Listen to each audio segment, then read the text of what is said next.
Alors ce matin, je vous apporte la deuxième partie de l'Église face à son plus grand défi, et on va simplement rajouter le verset que je vous ai lu dans 2 Timothée, chapitre 2, verset. Et ce que tu as entendu de moi, en présence de beaucoup de témoins, confie-le à des hommes fidèles qui soient capables de l'enseigner aussi à d'autres. Et je vous ai dit la semaine dernière que le mot homme dans le texte original, c'est l'humain, masculin et féminin. Donc ceux qui prônent que la femme n'a pas le droit de parler et de retransmettre l'évangile, il ferait mieux d'aller au texte biblique et savoir que le Seigneur ne fait aucune différence entre les hommes et les femmes. Voilà. Même si dans l'Église, je relisais l'histoire du pasteur Yonggi Cho quand il a eu cette révélation, ça a fait bondir les hommes de sa communauté, et il avait demandé aux femmes à l'époque de mettre simplement un chapeau aux responsables des communautés dans leur maison, de mettre simplement un chapeau pour montrer qu'elles étaient soumises aux hommes. En Corée, c'était pire que chez nous. Là-bas, c'est un respect, c'est un petit peu comme la Bible. Il faut dire, quand vous entrez dans la maison d'une Coréenne, vous ne saluez pas l'épouse. Vous dites, est-ce que votre Seigneur est là? C'est différent, vous voyez. Il y en a qui aimeraient bien qu'on leur dise ça, mais nous sommes en France. Mais là-bas, ça marche comme ça. Et puis, donc, ils ont fait du très très bon travail, mais les femmes ont été à la base du réveil de la Corée du Sud, de l'église du pasteur Yonggi Cho. Donc, Paul disait à Timothée, voilà ce que je réclame. Il faut que tu trouves des hommes et des femmes, mais il rajoute un qualificatif, fidèles. Donc, c'est un grand défi, mes frères et sœurs. C'est un grand défi, car la plupart des chrétiens qui rencontrent des personnes, il faut l'avouer, ne savent pas témoigner. Ou quand ils ont la liberté ou peut-être la hardiesse de parler du Seigneur, ils ne savent pas très bien quoi annoncer. Donc il est important que les gens soient formés. Et Paul avait justement, on l'a vu la semaine dernière, il avait ouvert une école pendant 2 ans dans l'école de Tyrannus, et pendant 2 ans il a enseigné aux hommes et aux femmes qui venaient, et le résultat a été sensationnel puisque toute l'Asie a été évangélisée en quelques années. C'est formidable, Vous voyez, donc ils ont exercé avec succès le ministère de la réconciliation. Vous savez que dans 2 Corinthiens 5, versets 18 à 20, vous le lirez, ceux qui prennent des notes, vous prenez ces 2 Corinthiens 5, 18 à 20, il est dit que nous sommes des ambassadeurs et des ministres de la réconciliation. Nous devons avoir dans notre bouche la parole de la réconciliation. Donc il faut la connaître, cette parole-là. Et alors je vous ai dit aussi la semaine dernière que nous devons faire extrêmement attention quand nous rendons témoignage, si nous acceptons ce défi, c'est que l'évangile du Christ n'a rien à voir avec l'annonce païenne d'un Dieu qui, pour accorder son pardon aux humains, réclame le sang et les souffrances d'un être innocent. Ce n'est pas l'évangile, ça. Jésus n'a pas été pris par la main du Père et livré au bourreau. Non, Jésus s'est livré lui-même. Il a dit, personne ne me prend ma vie, c'est moi qui la donne. C'est totalement différent. Voyez, parce que l'idée païenne, c'est ça. Dans la mythologie, on a toujours cette histoire des dieux, vous savez, qui sont là-haut, ils sont jaloux, ils se tapent entre eux, et ils se servent des humains pour régler leurs comptes. Enfin, dans la mythologie, c'est affreux, Le Dieu de la Bible n'est pas du tout comme ça. Le Père, le Fils et le Saint-Esprit forment un seul Dieu, mais un Dieu d'amour extraordinaire et merveilleux. L'évangile qu'ont annoncé les apôtres était vraiment tout autre, puisqu'il mettait en évidence l'incommensurable amour du Créateur, qui, pour arracher les humains de la seconde mort, s'est fait homme et a payé à lui-même la dette de leurs innombrables péchés. C'est ça qui est dingue. La Bible nous dit que Dieu, le Père, était en Christ sur la croix, réconciliant le monde avec lui-même. Notre Père nous a pas demandé de payer la dette de nos péchés, il est venu le faire lui-même. C'est incroyable. Donc c'est vraiment un acte d'amour que Jésus a fait, qui est incroyable. Mais ce n'est pas simplement un acte d'amour, va écrire l'apôtre Paul. Il dira que c'est aussi un acte, une démonstration, exactement, une démonstration de justice. Parce que lorsque vous voyez la croix, que vous voyez le Fils de Dieu sur la croix, eh bien, cette croix démontre ce que Dieu était en droit d'infliger à chaque pécheur de la terre. Il aurait été en droit de nous infliger ce supplice. Vous comprenez que ça aurait été une énorme boucherie à l'échelle mondiale, mais Dieu a dit non, non, je ne le fais pas, je ne réclamerai pas cela à chaque humain, il me faut un prototype pur, parfait, et à partir de ce moment-là, l'humanité sera rachetée. C'est là que le Fils de Dieu a dit, je descends, et on descend ensemble, on va réconcilier l'humanité. C'est ça l'Évangile. C'est un Dieu qui nous aime, qui est descendu sur la terre, nous visiter et se payer à lui-même la dette de nos péchés. Je ne peux que le remercier. C'est vraiment incroyable. Mais vous savez, tout à l'heure, j'ai soulevé une phrase qui peut vous faire bondir. Il est venu arracher les humains de la seconde mort. Les gens ne savent pas ça. L'être humain meurt 2 fois. Une fois physiquement et une fois éternellement. Mais là, c'est dans le ciel que ça se passe. Si quelqu'un est perdu à tout jamais, Dieu lui enlèvera certainement même le souffle qu'il avait reçu, et cet homme, cette femme se perdra dans l'éternité. C'est horrible. Et vous comprenez pourquoi Dieu ne veut pas que ça arrive. Je pense que ça va arriver à certains qui sont des êtres immondes, qui ont pourtant eu la chance de se tourner vers Dieu, mais qui n'ont pas saisi et qui ont fait des atrocités dans notre monde. Mais ça appartient à notre Père. Voyez-vous, s'il y avait eu un autre moyen pour arracher l'humanité de l'enfer, eh bien le Seigneur Jésus l'aurait fait. Mais quand on voit les nombreux sacrifices qui ont été offerts chaque jour dans la première alliance, eh bien, ces sacrifices démontraient ce que dit la lettre aux Hébreux au chapitre 9, verset 22, « Sans effusion de sang, il n'y a pas de pardon ». Donc il fallait que le sang coule. Or, comment le sang peut-il couler d'un corps si ce corps est livré? Et c'est pour ça que Jésus est venu au temps des Romains. Il n'est pas venu au temps de la guillotine française, hein. Il est venu au temps des Romains, parce que ce sacrifice-là, les sacrifices des Romains, étaient vraiment propices à déchirer le corps de la victime et à faire couler son sang. Et Dieu a trouvé dans ce sacrifice-là le type parfait des sacrifices, des nombreux sacrifices de l'Ancien Testament.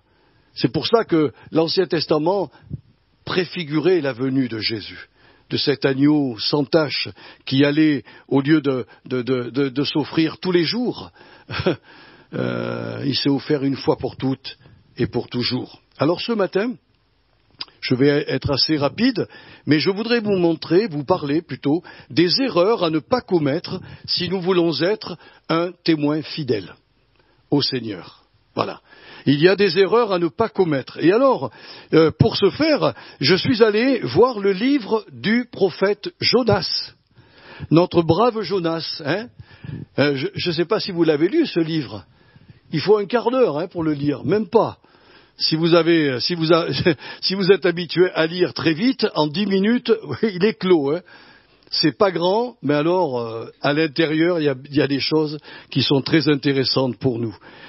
Oui, on va étudier les mauvais comportements, tout au moins quelques-uns, du prophète Jonas, quand le Seigneur lui a ordonné de parcourir la grande ville de Ninive et d'y proclamer son jugement imminent. Il dit à son prophète, je t'ordonne d'aller à Ninive et de dire à la ville, dans 40 jours, Ninive sera détruite, ainsi parle le Seigneur, l'Éternel Tout-Puissant. Eh bien pourtant, la première erreur que commit Jonas, c'est qu'il refusa d'annoncer le message divin aux Ninivites. Et souvent, vous verrez que parfois, beaucoup de chrétiens, malheureusement, ont un peu cette mentalité extrémiste que possédait Jonas, pour lui, c'est clair, il a perçu intuitivement dans son esprit que le message qu'il allait porter allait produire l'effet contraire. En refusant d'aller prêcher le message aux Ninivites, il s'est dit, hop, dans 40 jours ils vont être détruits, mais moi, au moins, les gens n'auront pas entendu, mais Dieu va accomplir son jugement. Et c'est terrible, parce qu'en réalité, Jonas était un croyant excessif qui pensait que le salut divin était uniquement réservé au peuple d'Israël. Son cœur était devenu dur et insensible, et il souhaitait la disparition des peuples idolâtres et impurs. Il faut dire que Israël était persécuté, hein. Les Ninivites, c'était pas des gens, ils faisaient pas de cadeaux, hein. C'était très compliqué et très dur. Mais l'amour de Dieu va jusque-là. L'amour de Dieu va jusqu'à chercher les êtres que nous, on considérerait comme dignes de l'enfer, et pourtant Dieu les arrache à la perdition. Saul de Tarse, qui est devenu l'apôtre Paul, franchement, il n'était pas mieux, hein, que les autres bourreaux de la planète, hein. Quand les chrétiens mouraient, il applaudissait. Et quand il a vu la mort d'Étienne, il était là, il a signé, il a dit, ok, celui-là, un de moins. Et c'est fou, hein. Mais l'esprit a changé Saul de Tarse et en a fait un merveilleux apôtre.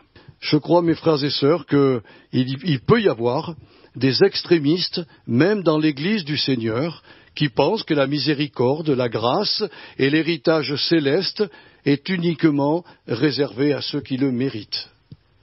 Alors, quand on parle des élus, voilà, je suis un élu, donc de toute manière, je suis intouchable. Le Seigneur m'a donné, vraiment, j'aurai son héritage, donc moi je suis sauvé, c'est super, les autres... Non, frères et sœurs, non, on est sauvés, mais on mérite rien par rapport aux autres. Si on est sauvé, c'est une question de grâce. Avant donc de proclamer ce miraculeux miracle du Christ, nous devons nous examiner et voir si nous n'avons pas dans nos cœurs de mauvais sentiments, ou si notre motivation provient bien de l'amour divin.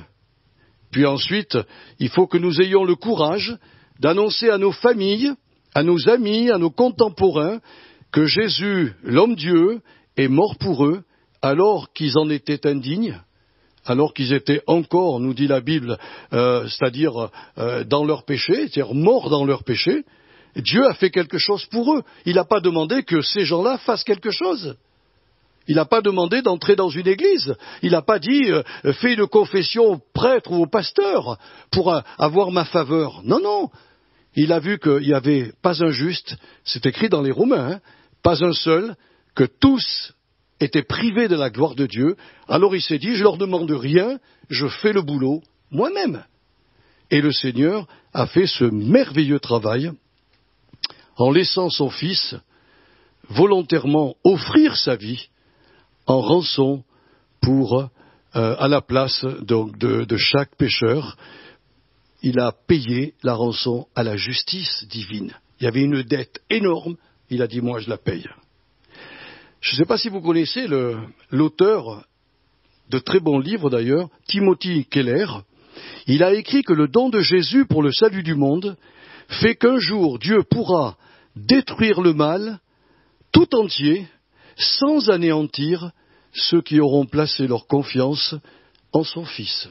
Le jour où Dieu va détruire le mal, tous ceux qui auront cru en Jésus sont comme protégés par le Seigneur. Et je pense, et je crois, et je l'espère de tout mon cœur, qu'il y en aura énormément. D'ailleurs, quand on voit l'Apocalypse, il est dit, j'entendis une grande foule qu'on ne pouvait pas compter, qui venait de tous les peuples, de toutes langues, de toute race, et qui était là en train de louer le Seigneur. Quel encouragement! Il n'y a pas que la petite élite de l'Église, hein. Quel encouragement! Donc le salut divin n'est pas réservé à une élite, mais il est offert aujourd'hui encore à la foi de tous les humains. La première erreur donc de Jonas, c'est qu'il refusa d'aller porter le message de Dieu, pensant c'était pas normal que Dieu accorde sa miséricorde à des gens qui n'en valaient pas la peine. Dans sa tête, à lui, le seul jugement que les Ninivites méritaient, c'était la destruction de leur ville et que ces gens soient jetés en enfer. C'est dur, hein? Il ne faudrait pas que nous, chrétiens, nous ayons le même cœur que Jonas. Il a commis une grave erreur. Et si nous pensons que nous devons prêcher qu'à ceux qui sont vraiment disposés à nous entendre, mes frères et sœurs, on n'annoncera jamais l'évangile. Nous devons prêcher à tous les hommes, leur dire, après ils font ce qu'ils veulent. Mais le Saint-Esprit est bien capable de travailler les cœurs. Mais il faut savoir cela. Il faut savoir que l'homme Jésus est mort à leur place, sur la croix, et qu'il a payé leurs péchés. C'est une phrase facile. C'est pas difficile de retenir cela. Et alors les gens, évidemment, n'entrez pas dans les débats avec eux. Hein. Ils vont vous dire, oui, la Vierge, oui, le Saint, oui, les papes. N'entrez pas dans cela. Dites-leur, je suis pas qualifié pour vous parler de cela, mais je suis qualifié pour vous dire la bonne nouvelle de l'Évangile. C'est que Jésus vous aime, et au travers de Jésus, Dieu vous aime, et il est près de vous, alors que vous ne le savez pas. Vous savez, quand Paul était à Athènes, il était perturbé par tous les autels qu'il voyait. Il s'est même arrêté devant un autel où les Athéniens avaient marqué à un Dieu inconnu. Ils se sont dit, s'il y a un Dieu qu'on a oublié, au moins voilà l'autel. Et Paul s'en est servi pour prêcher l'Évangile. Hein. Il a saisi la balle au bon. Mais il leur a dit, le Dieu qui a créé les cieux et la terre n'est pas si loin de vous. Vous pourriez presque le toucher. Ce qui prouve que depuis que Jésus est venu sur cette terre, Dieu est toujours là, près des humains. Toujours là. Et il faut que nous, on puisse apporter un évangile du présent, où Dieu aime les gens. Ils sont dans le malheur, Dieu vous aime. Vous êtes dans la détresse, Dieu veut vous aider dans votre détresse. C'est le merveilleux évangile de Jésus-Christ. Le regard du Seigneur, il voit le malheureux dans le pécheur. Jésus voit plus les hommes comme ça et notre Père les voit plus comme ça. Je vous l'ai dit la semaine dernière. Il a des lunettes différentes. C'est pour ça qu'il va même ajouter, vous chrétiens, regardez-vous comme Dieu vous voit au travers du Christ. Il y a beaucoup de chrétiens qui se dénigrent. Je vaux rien, je suis nul, je suis un zéro. Mais pourquoi tu dis ça? Tu es un prince. Tu es une princesse. Tu ne peux pas parler comme ça. Tu as changé. Tu es devenu un noble dans le Seigneur Jésus depuis que tu l'as accepté. Tu n'es pas n'importe qui. Tu es quelqu'un d'important. Et le Seigneur, non seulement vit en toi, mais il veut se servir de toi. La seconde erreur que commit Jonas fut de s'élever en juge et en législateur de ses contemporains. Il décréta arbitrairement que le châtiment divin était ce que méritaient les Ninivites. Quelle horrible mentalité! Il y a des gens, et je peux vous dire que j'ai lu l'autobiographie de pas mal de serviteurs de Dieu, beaucoup sont tombés dans ce panneau quand ils ont eu le succès, les miracles, les conversions, ils se sont dit, je suis un être exceptionnel. Je ne suis pas un homme ordinaire, je suis un être exceptionnel. Et ils sont tombés dans le péché et ils ont quitté le ministère. Nous ne sommes pas, par nous-mêmes, des êtres exceptionnels. Tout ce que nous avons vient de Dieu. Si j'ai un ministère puissant, que je vois des miracles dans mon ministère, que je vois des âmes être sauvées, c'est un cadeau de Dieu. Mais je ne peux pas m'enorgueillir. Si Dieu me retire son souffle, je ne suis plus rien. S'il retire, David disait, ne me retire pas ton Esprit Saint. Est-ce qu'il savait que si l'Esprit Saint n'était plus là, regardez Saül, quand l'Esprit Saint est parti, Saül a été à la dérive, hein. Saül n'a pas pu se relever, hein. Il n'a pas pu gérer comme il faut la royauté sur Israël, et puis il est tombé dans l'occultisme. Hein. Et la dernière chose qu'il a fait, c'est que il est mort sur le champ de bataille. Il a demandé qu'on le tue. Donc l'occultisme l'a conduit à se détruire, mais parce que l'Esprit de Dieu s'était retiré de lui. Il avait désobéi volontairement au Seigneur, il a payé cher, hein. C'est dommage. Dieu ne voulait certainement pas ça. Alors pour transformer la mentalité de son prophète, Dieu va faire quelque chose, je ne sais pas si vous l'avez lu, mais c'est très important d'insister sur les mots. Dieu va faire quelque chose d'incroyable. Il va faire pousser un ricin qui va procurer à Jonas, parce que là où il se trouvait, le soleil tapait très chaud, dès le matin, et voilà que Dieu fait pousser un ricin pendant la nuit, et ce ricin va lui faire de l'ombre, et Jonas va éprouver un grand soulagement, parce qu'il avait au moins de l'ombre. Et le Seigneur, pour le faire changer de mentalité, Dieu a été obligé de prendre des moyens dont il savait que ça allait toucher son prophète. Une fois que le ricin lui faisait de l'ombre, Dieu a été voir un petit ver, et il lui a parlé, il lui a dit « Bonjour petit ver, je vais te demander de faire un travail particulier. Tu vas rentrer dans ce ricin, tu vas le piquer pour qu'il meure. » Et le ver a dit « Ok, Éternel, je suis à tes ordres. » Il est rentré dans le ricin, il a piqué le ricin, et le ricin est mort. Et évidemment, Jonas n'a plus eu l'ombre qui lui faisait tant de bien. Et ça l'a irrité fortement. Mais en agissant ainsi, Dieu a parlé avec Jonas, et il lui a dit qu'à ses yeux, les humains ont beaucoup plus de valeur qu'une simple plante. Le ricin, c'est un petit arbuste, mais qui fait partie des plantes. Dieu a une compassion pour les humains plus que pour une plante. Jonas, il râle parce que le ricin est mort, et il se fait aucun souci pour toutes ces âmes. On parle que dans la ville il y avait à peu près 600 000 personnes dans la grande ville de Ninive. Et Dieu avait compassion de toutes ces âmes. Ce sont comme des enfants, ils sont complètement perdus, et j'ai compassion de cette foule. Pas Jonas. Et voyez-vous, c'est ça que le Seigneur lui a reproché. C'est une erreur que les chrétiens peuvent commettre. Nous pouvons commettre cela. Nous nous élevons en juge, on s'élève, on condamne tel pasteur, on condamne telle église, on condamne tel chrétien. Mais de quel droit? Ce n'est pas moi qui ai fait la législation de la Bible. Je ne peux pas m'élever en juge. Et Jésus le dira, ne jugez pas, parce que vous n'avez pas tous les éléments en main.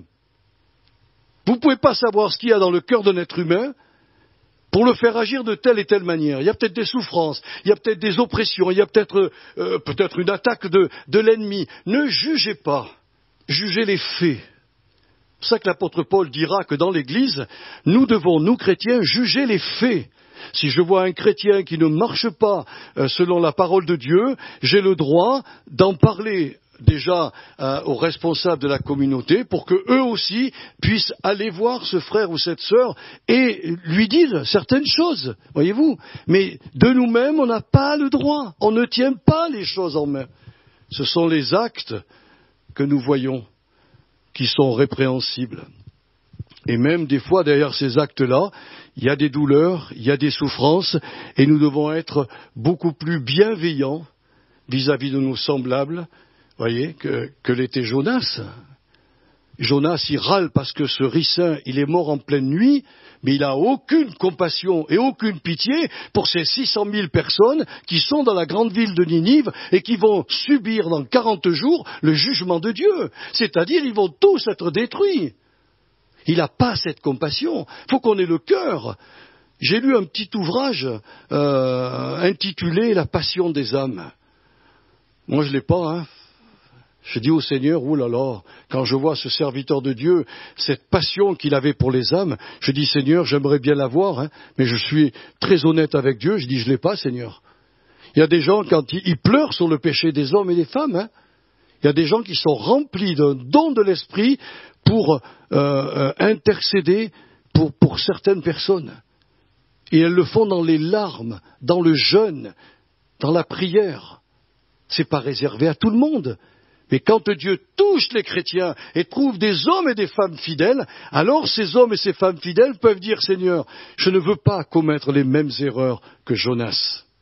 Je veux avoir de la compassion, de l'amour, de la patience, de la bienveillance, parce que je peux parler à quelqu'un qui se tournera vers Dieu, comme je l'ai entendu hier dans un témoignage, quelques mois ou quelques années plus tard. Voyez-vous, c'est le mystère de Dieu, ça. Hein. Mais le Seigneur cherche par tous les moyens à ramener vraiment à lui toutes ces âmes perdues. Donc ce serait donc une faute grave si nous nous permettons de compartimenter nos contemporains en fonction de leur race, de leur religion, de leur moralité, de leur sexe, puisque chacun d'eux porte en eux l'image du Créateur. Les catholiques portent en eux l'image du Dieu, les protestants, les orthodoxes, les baptistes, les évangéliques. Nous portons tous l'image de Dieu. Et même si parfois cette image est un peu ternie à cause du péché ou à cause de certains caractères difficiles, l'homme est quand même à l'image de Dieu. Et la troisième erreur que fit notre brave prophète Jonas fut d'abandonner ses responsabilités en fuyant à Tarsis. Il a occulté quelque chose de particulier qu'on ne doit jamais occulter, nous, chrétiens. C'est que personne ne peut réellement échapper à Dieu.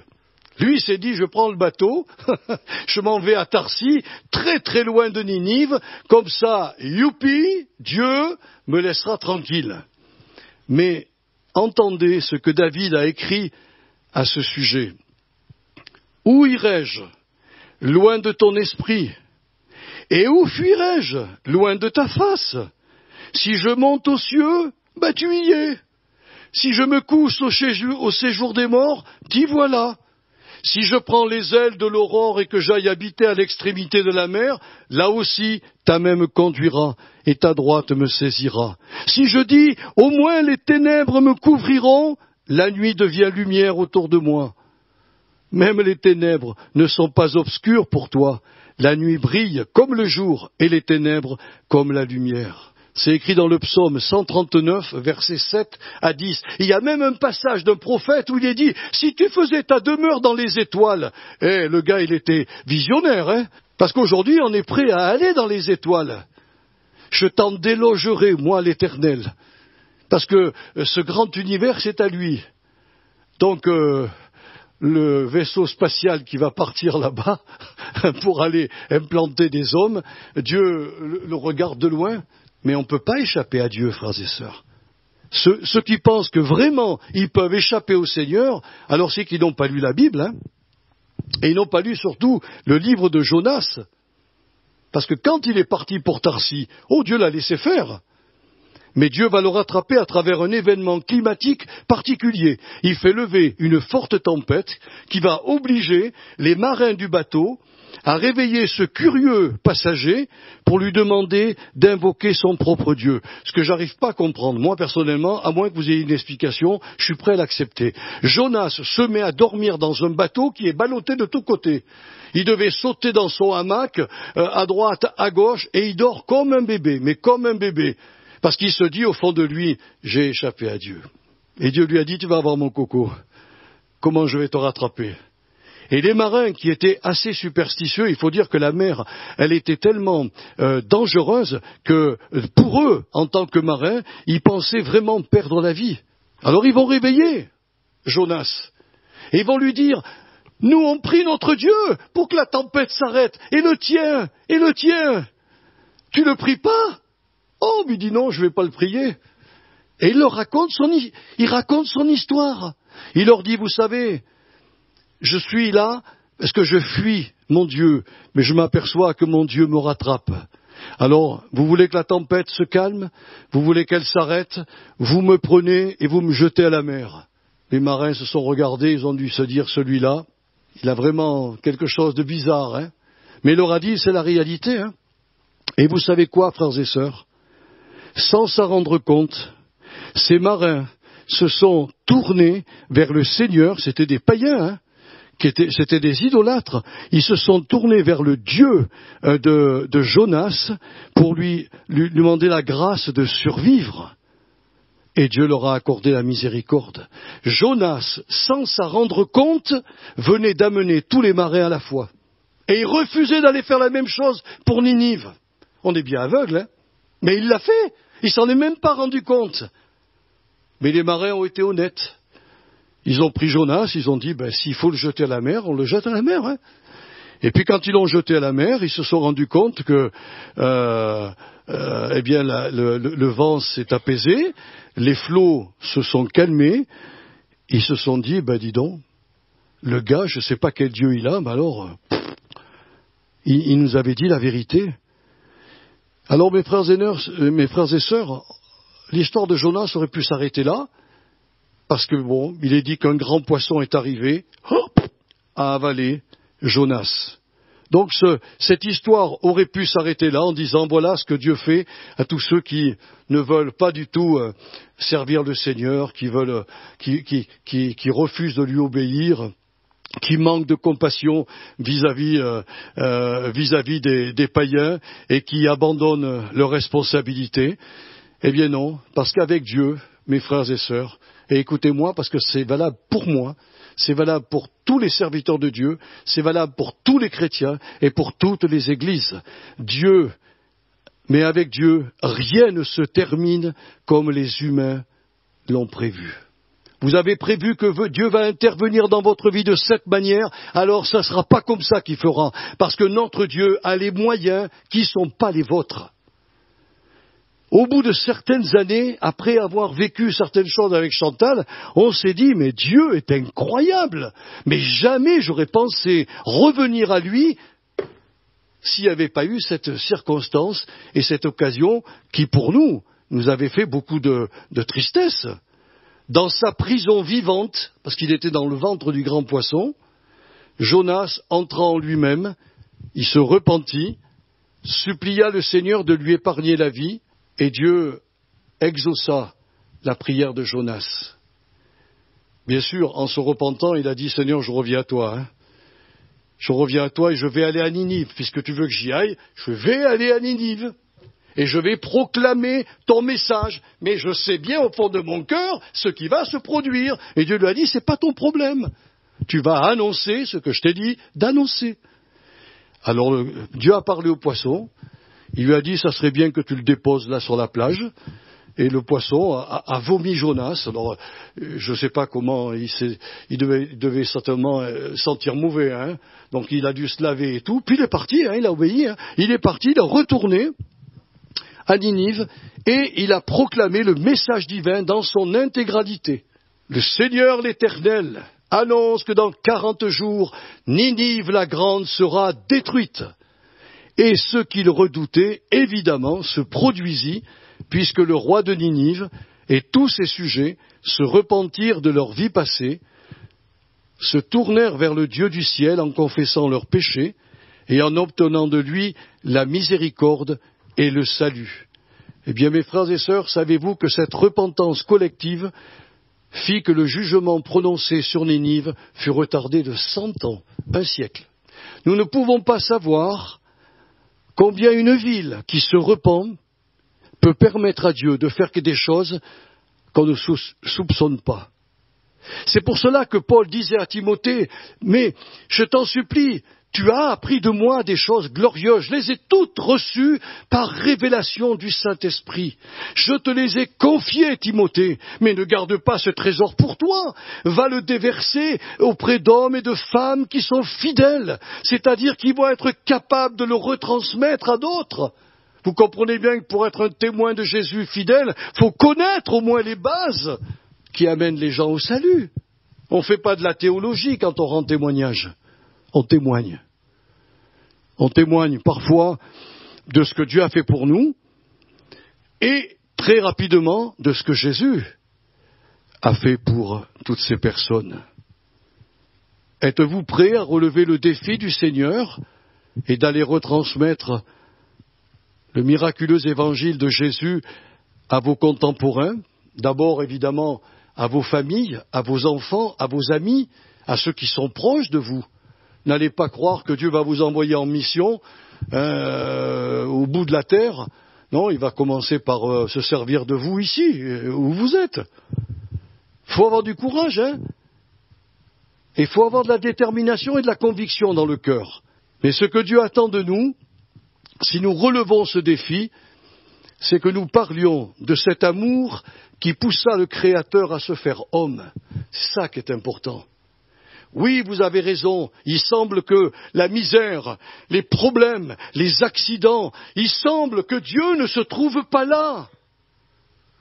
Or, Dieu a laissé, tu nous l'as fait chanter ce matin, Lysia, il nous a laissé la liberté. Si Dieu devait intervenir dans toutes les affaires des humains, mais il n'en sortirait pas. Il nous a laissés libres. Libres de l'aimer ou de ne pas l'aimer.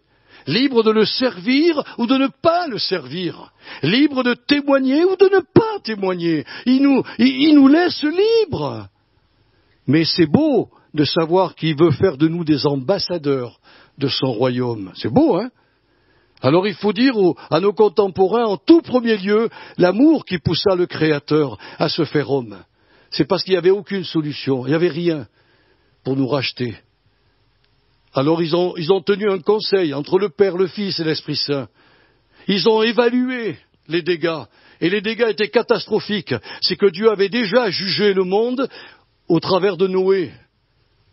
Et que le monde de Noé recommençait la même chose que le monde d'avant Noé. Et Dieu a dit, j'ai promis, en voyant mon arc dans le ciel, j'ai promis aux humains de ne plus détruire la terre par l'eau. Mais il a dit, je vais faire une armée de témoins de mon Fils. Mais pour cela, je descends sur terre. Et c'est là toute la beauté de Marie, qui à 14 ans parle à l'ange Gabriel, qui lui dit, une grâce a été faite, Dieu t'a choisi, tu vas être enceinte, et tu vas porter cet enfant, et tu vas lui donner le nom de Jésus. La pauvre Marie de 14 ans, qui était avec un homme au moins de 35 ans, Joseph devait avoir au moins cet âge-là. Il était aussi âgé que ça, les jeunes filles se mariaient de très bonne heure. Il était fiancé avec Marie, et quand il a vu qu'il y avait quelque chose qui allait pas, quoi. Il n'avait pas touché Marie, il avait respecté, et voilà que Marie porte un enfant. Elle est obligée de lui expliquer qu'elle a vu l'ange, que l'ange lui a dit, est-ce que tu es d'accord, Marie, pour recevoir ce don de Dieu? Elle a dit, mais bien sûr, qu'il me soit fait selon la parole du Seigneur. Il a fallu qu'un ange vienne voir Joseph, parce qu'il voulait, disons, se séparer d'elle sans faire des esclandres. Cet amour qui a poussé le Créateur à se faire homme a créé des problèmes à Marie et à Joseph et à toute sa famille. C'est pas rien de descendre sur la terre des hommes, le Dieu Créateur. Il faudra aussi leur dire que ce Jésus-là, ce Dieu-là, a marché au milieu des hommes. Il a mangé avec eux, il a dormi avec eux, il s'est détendu avec eux, il les a bénis. Et il n'a fait que du bien autour de lui. Il a délivré les malades, délivré les infirmes, délivré les démoniaques. Il a ressuscité les morts. C'est impressionnant, impressionnant. Je relisais l'histoire de Lazare. C'est complètement fou, mes frères et sœurs, mais c'est fou. C'est fou quand il dit, où est-ce que vous l'avez mis? Viens et vois. Et puis le Seigneur, d'un seul coup, parce qu'il savait ce qu'il allait faire, non seulement il a pleuré avec Marthe et Marie, il a pleuré avec ceux qui pleuraient. Hein. La Bible nous dit que Jésus a pleuré. Alors on veut interpréter pourquoi a-t-il pleuré, mais il a pleuré simplement parce qu'il était un homme. Mais il savait très bien que Lazare allait sortir. Mais quand on voit des gens que vous aimez, des amis, qui tombent dans vos bras et qui pleurent, vous restez insensible? Eh non, il a pleuré avec elle. Et avec ceux qui étaient dans la douleur, quand il leur a dit rouler la pierre, Marthe tout de suite lui dit, mais Seigneur, qu'est-ce que tu fais? Il sent déjà, il est en décomposition, mon frère. Il se retourne et lui dit, Marie, ne t'ai-je pas dit que si tu crois, tu verras la gloire de Dieu? Il venait de lui dire 5 minutes avant, je suis la résurrection et la vie. C'est soit un malade, hein, soit c'est Dieu lui-même, fait homme. Et il l'a prouvé à tout le monde en disant, Lazare, sors! Et Lazare est sorti. Le mort est sorti. Depuis 4 jours, son corps était en décomposition et il sort tout à fait normal. Et les gens étaient tout à fait hébétés. Et Jésus leur a dit, allez vite le délier, le pauvre. Il trébuche avec ses bandelettes, là. Allez l'enlever et laissez-le aller. Ah oui. Il faudra qu'on dise ça, que le Seigneur aime tellement, les aime tellement, qu'il a fait du bien à tous les hommes. Il faudra aussi qu'on leur dise qu'il a payé la dette de leur propre péché, qu'ils n'ont pas besoin d'aller payer, hein. Ils n'ont pas besoin d'aller faire des actions particulières pour obtenir le pardon de leurs péchés. C'est déjà fait. Moi, ce qui a révolutionné mon cœur, mes frères et sœurs, c'est quand j'ai appris par la Bible et par les prédicateurs qui m'ont prêché, que moi qui n'étais pas né il y a 2000 et quelques années, Jésus a porté mes péchés. C'est quand même incroyable. Mais il connaît tout, le Seigneur. Il a la vision de tous les péchés de tous les hommes et de Joël Loubia.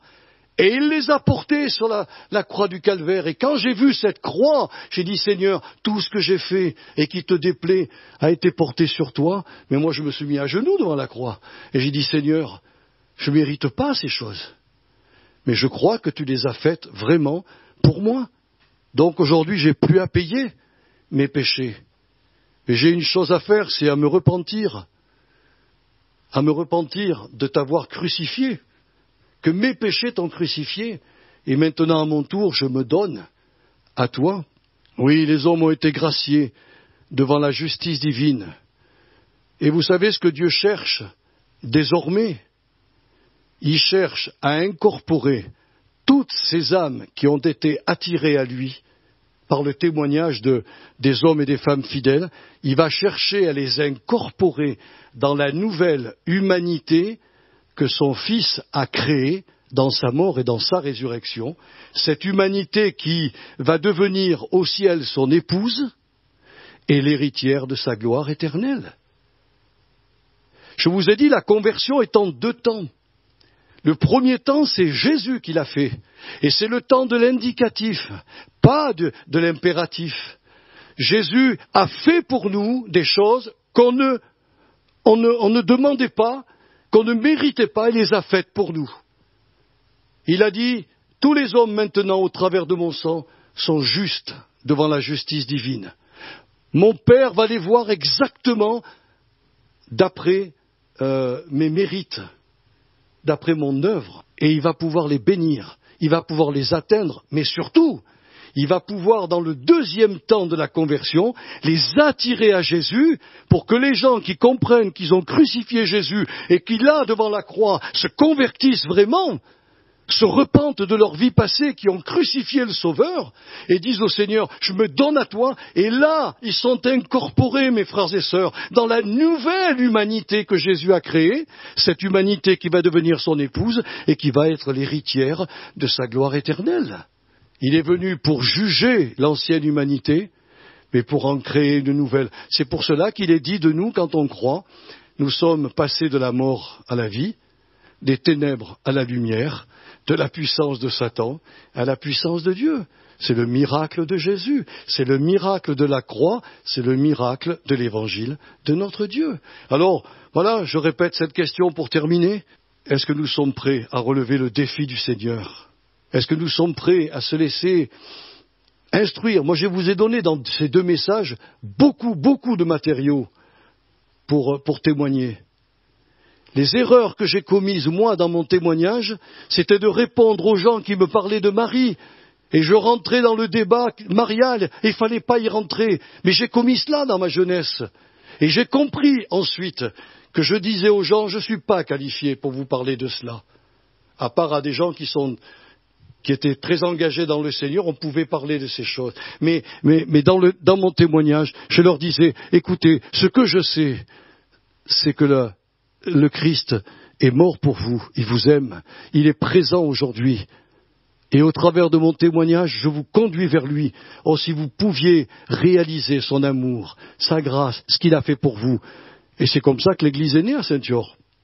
C'est comme ça qu'Agnès, qui, regardant, vous a rappelé Agnès, sa télévision, quand elle nous a vu arriver avec un garçon suisse avec qui j'étais, on était étudiants, on est venu lui parler de l'Évangile, elle avait crié au Seigneur parce qu'elle avait peur de la mort, elle se trouvait, si je ne me trompe pas Agnès, comme elle voyait le ciel, et elle se trouvait comme devant une porte vitrée où il y avait bien le ciel, mais Agnès ne pouvait pas y rentrer.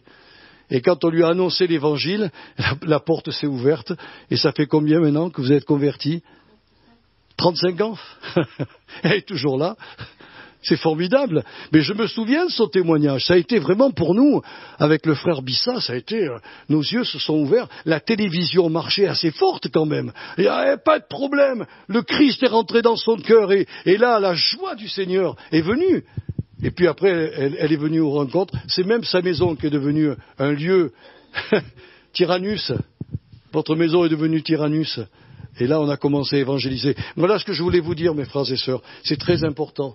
Oui, il y a un défi qui a été donné à l'Église du Christ.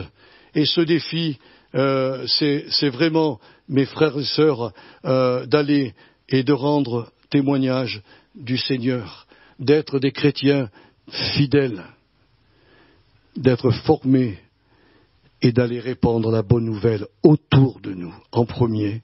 Et vous verrez que le Seigneur vous donnera du succès, vous accompagnera. L'Esprit Saint sera avec vous. Que son beau nom soit béni. Tu vois, Seigneur, on a fait ces 2 messages sur l'Église face à son plus grand défi. Et j'ai voulu montrer aujourd'hui quelques erreurs que ton prophète Jonas a commises. Seigneur, quand il devait témoigner, nous devons faire attention de ne pas refaire les mêmes erreurs dans notre témoignage. Nous n'avons pas, Seigneur, à fuir. Nous n'avons pas, Seigneur, à nous élever en juge sur les hommes. Nous n'avons pas, Seigneur, à abandonner nos responsabilités. Mais voulons toujours être près de toi, venir et te dire ce qui ne va pas, ce qui nous chagrine. Nous avons le droit de le faire. Jonas, il a dialogué avec toi. C'est étonnant quand on lit son livre. Il te parle comme à un ami. Il te dit, oui, moi j'ai pas envie d'aller prêcher aux Ninive. Je connais ton cœur, Seigneur. Tu vas les sauver et tu vas les bénir. Mais moi je veux pas que tu les bénisses. Ce sont les ennemis d'Israël. Je veux que tu les détruises. Il a parlé comme ça avec Dieu. Sa foi était vraiment bouillante. Et le Seigneur, par une patience et un amour merveilleux, lui a montré que les hommes valaient beaucoup plus qu'une plante. Et que s'il prêchait ce message de jugement, c'était justement pour les faire réagir, afin que tous ceux de la ville de Ninive se tournent vers lui. C'est ce qui s'est passé. Même les marins se sont convertis. Oh Dieu, quel beau témoignage nous avons dans le livre de Jonas. Je remets mes sœurs, je remets mes frères, je remets tous ceux qui écouteront ce message. Et nous te demandons dans ton immense bonté, vraiment, de nous aider à mettre en pratique ces choses. Parce que le Saint-Esprit sera avec nous, Seigneur. Il nous fera rentrer dans la dimension de l'impératif grec où, Seigneur, ce que nous sommes déjà en toi, nous allons le devenir réellement dans la vie de tous les jours. Que ton beau nom soit béni. À toi la gloire ce matin. Amen.